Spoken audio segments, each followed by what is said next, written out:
கர்த்தருடைய பரிசுத்த நாமத்துக்கு சோத்திரம். இந்த நாளிலும் கூட தேவனுடைய நாமம் மகிமைப்படுவதாக.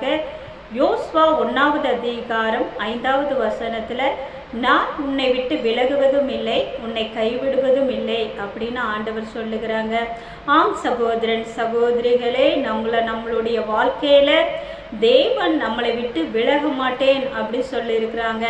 நீங்கள் கூட நினைத்து கொண்டு இருக்கலாம், என்னை யாரும் கூட விசாரிக்கிறதுக்கு யாரும் இல்லையே, என்னை எல்லாரும் கைவிட்ட நிலைமையில் நான் இருக்கிறேனே, என்னை நேசிக்கிறதுக்கு ஒருவர் கூட இல்லையே அப்படின்னு நீங்கள் யாரெல்லாம் நினைக்கிறீங்களோ உங்களை பார்த்து தான் ஆண்டவர் சொல்லுகிறாங்க, நான் உன்னை விட்டு விலக மாட்டேன், நான் உன்னை கைவிட மாட்டேன் அப்படின்னு ஆண்டவர் சொல்லுகிறாங்க. அதனால் இந்த உலகத்தில் ஒரு பெரிய தேவன் இருக்கிறாங்க, அவர் தான் இயேசு கிறிஸ்து. இந்த தேவனை யாரெல்லாம் நம்பி வருகிறாங்களோ அவங்கள ஆண்டவர் என்ன சொல்லுகிறாங்கன்னா, அவங்கள நான் விட மாட்டேன், அவங்கள ஒரு நாள்